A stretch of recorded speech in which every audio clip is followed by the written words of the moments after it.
Das folgende Video wird präsentiert von firma.de, dein Partner Nummer 1 für erfolgreiche Firmengründungen. Auf dem firma.de Marktplatz bekommst du für deine Firma alles aus einer Hand. Hier kannst du dein Gründungspaket und weitere Bausteine wie Buchhaltung einfach online buchen und schnell durchstarten. Welcome to Venture TV. I'm here with Ryan Holiday. Ryan is Director of Marketing at American Apparel. But that's a cool title already, but I'd call you like a marketing phenomenon, because you were creating some campaigns that were amazing, that created buzz, like really big buzz with almost no money. And meanwhile, you also wrote a book about it. But for people who don't know you, tell us a bit more about yourself.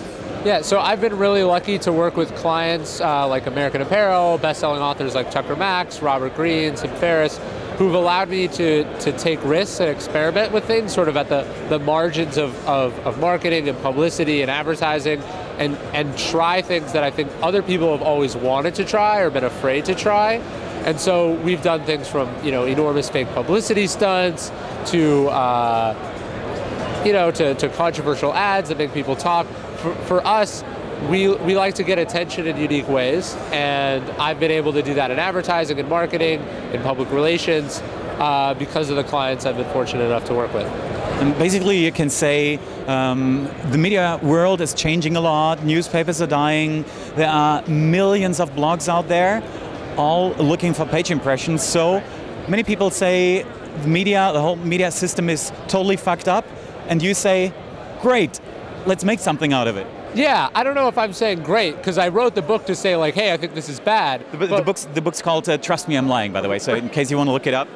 Yeah, what I'm saying is this is how it currently exists. This is the game. Like it or not, we have to play it. And I was able to get really good at it by studying how it works, what the influencers are, why it is the way that it is.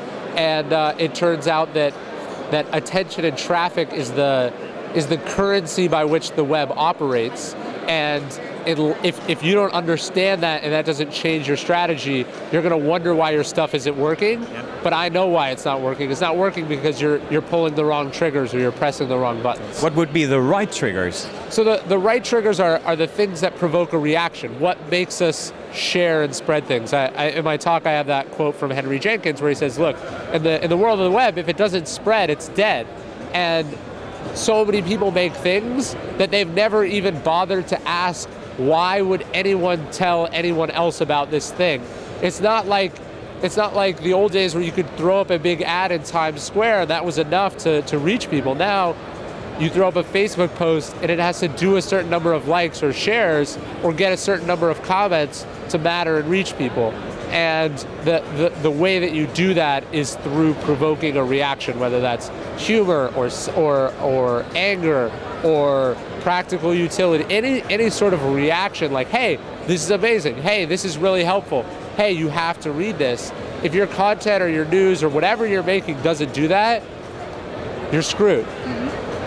To become a bit more precise, we should mention some examples, because like we're talking about the theory, but you've done some really cool stuff. What do you like most of your campaigns that you've had?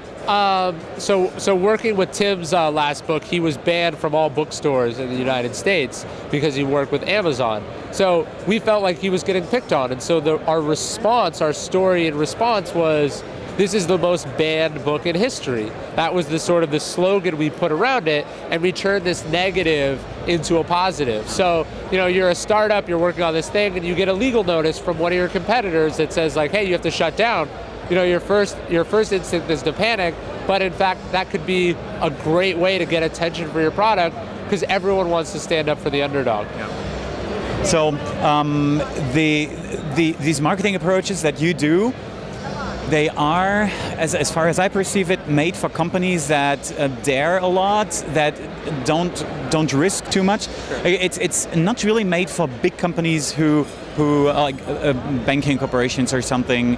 So what sort of company do you have to be to do such marketing things? Like I think these things certainly make more sense if you're a growing or an ascendant company rather than one that's a huge multi-billion-dollar corporation that already exists. For them, you're just trying not to mess stuff up. Yeah. But the big problem that most people face is nobody knows who we are. How do we solve that?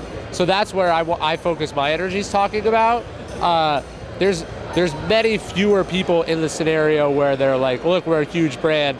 How do we get 1% more attention? I think that's also kind of boring. But I would also say, like, look, if you're this huge corporation, you probably got huge in the old model. Yeah. How do you stay relevant today? You have to produce things that make people talk. So it's a great method of marketing for startups who just want to be known out there. Do you have any examples of campaigns that have created real shitstorms? Because that's always the little risk of when you tell extreme things about your company, that it also fires back to you. Do you have any things where that happened? Any stories? I think Airbnb is a great example of a startup that got a ton of attention for being funny and cute and doing all these awesome things. And as they became more and more of a page view getter for blogs, then there started to be controversies about Airbnb. And you saw TechCrunch write a story about how, your place was at risk of being trashed by people, and it was this big controversy a couple years ago. And so I call that feeding the monster. You're a young company, you get all this publicity, you love blogs. You have to realize that they're not your friend. They are after you for a specific reason, and at a certain point, a negative story could be just as good for them as a positive, or even better. Yeah, even better. And so you've got to be careful, you've got to be prepared for that to happen, because it probably will happen. So prepare for the shitstorm.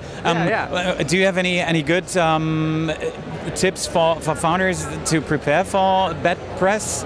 What do you think? By prepare, I'm not saying you can prevent it. I'm saying you have to be ready for it to happen and know that it's a cost of doing business. Yeah. And how do you handle that stuff? Right, and how do you not overreact and make the situation worse by responding to it poorly? I think that's a big part of the preparation.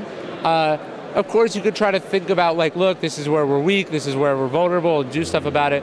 But if you have open lines of communication with journalists, you have direct access to your fans, it's very unlikely that whatever's going to happen is going to be so catastrophic that you can't recover. So be open even about your mistakes, and it'll work somehow. And just don't make it worse. Yeah, right. Don't make it worse. Right. All right, it was really inspiring to talk to you about that.